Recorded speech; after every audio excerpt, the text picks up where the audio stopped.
So I know that a lot of you have had challenges in terms of getting your doc's attention. Many of you have had challenges in terms of finding a doc. If you'd like to know why your doc's distracted, why your doc's retiring and not coming back into practice, here's one of the reasons: labs.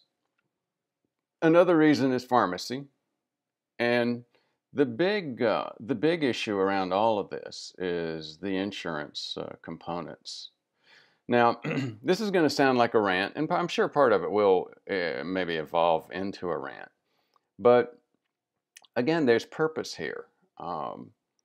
As a patient, you're very dependent upon getting access to your doc's undivided attention regarding your health, not regarding compensation for providing your care or logistics. So let me just give you what, and in fact, as I've mentioned, I've retired 3 times now. The second retirement had to do with exactly this. The mostly labs, and the lab nightmare that I will share with you in this video. Pharmacy is, again, a significant problem. And again, these are the kind of things that are keeping you from getting access to your doc's undivided attention. So yesterday, I've been able to, especially in this version of my retirement, get naps more often. Why naps? Why would I focus on that? Read the book, Why We Sleep. Naps are actually very, very healthy from a prevention perspective, both in terms of in performance, happiness, health, heart attack, stroke, and especially dementia prevention. So the first time I laid down to take a nap yesterday, I got a call from a friend who's also a patient. And despite being a healthcare entrepreneur and having started healthcare managed care companies, he let the pharmacy do a number on him. And again, because he's a friend and a business associate, he had my number. So he texted me, and we went back and forth on that. But that's, again, I'll cover that in a different video. This video is about labs. So I got up, I got some things fixed. I saw another patient. Then I tried to take a nap again. Sure enough, 3 minutes into laying down, I got the call back from this patient, who was one of my old concierge patients. So he had my number, and he and I had traded text messages. I knew he was going to be calling at some time. I just didn't know it was going to be while I was trying to take my nap. Now, why am I showing this Cleveland heart requisition? So here's the thing.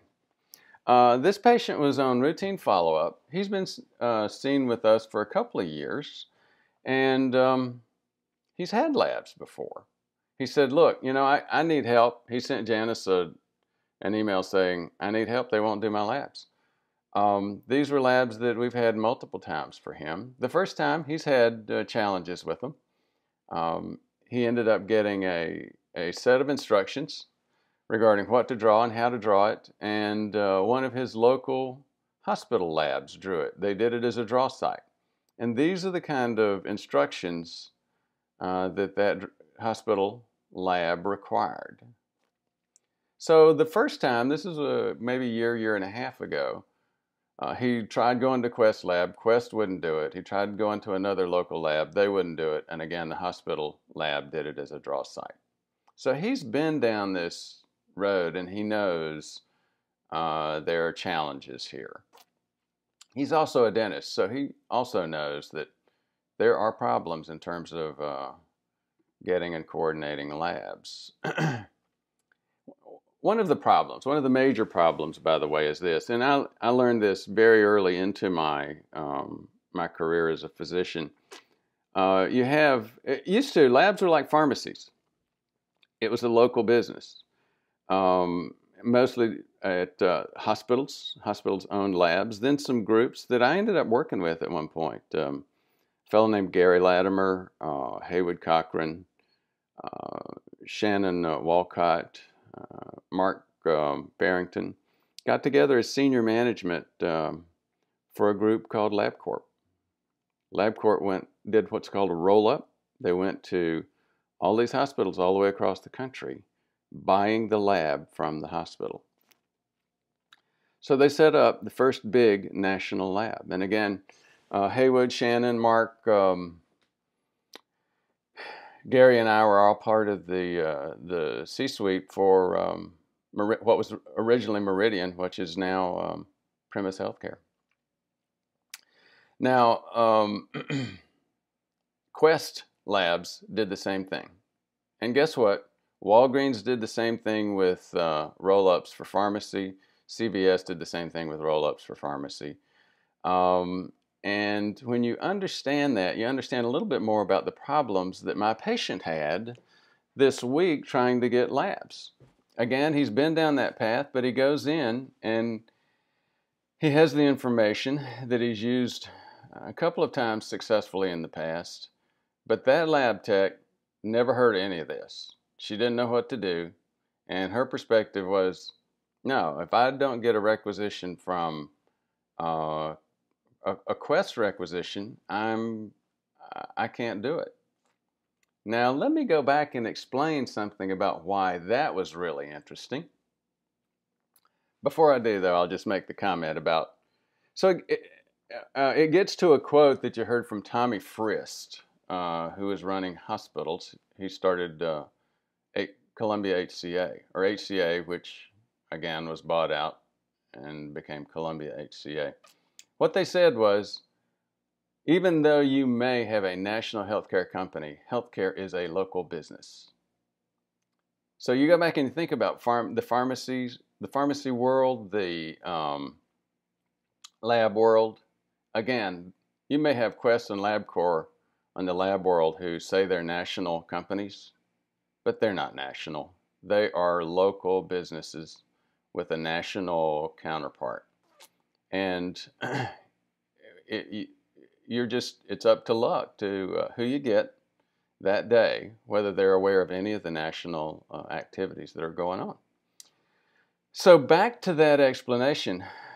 This patient went first to the Quest lab. Now, why did he go to the Quest lab? Quest bought Cleveland Heart Labs a little over a year ago. Now, at that point, again, we had a major set of problems, and we were hoping that that acquisition might actually help. Cleveland Heart Lab was the only labs that did inflammatory testing, myeloperoxidase, plaque 2, HSCRP. Most of them did HSCRP, and most of them did microalbumin creatinine ratio. But again, the cardio panel, inflammatory panel, that was really Cleveland Heart Lab. The problem with Cleveland Heart Lab, though, was, they didn't have draw sites. Many of our patients, the closest they could get for a Cleveland Heart draw site was a 3-hour drive. Quest, on the other hand, like LabCorp, well over 95% of the population of the country has a Quest or LabCorp within 10-15 minutes.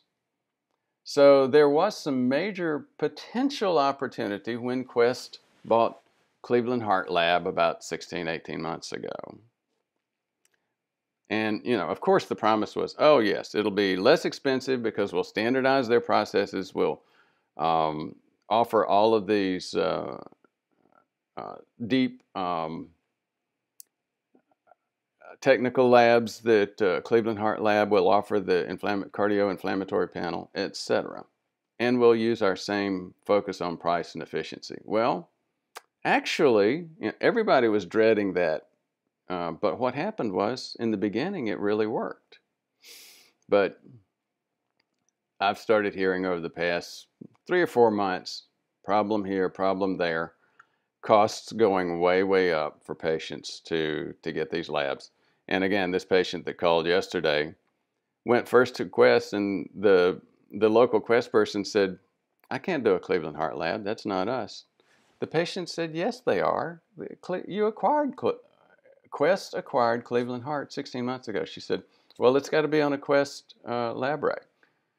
Well, the Quest lab requisition did not have these labs on it. It still had to be on a CHL lab rec. If this is burning your ears up, just think about it. Think, did we go to medical? Did your doctor go to medical school to deal with this?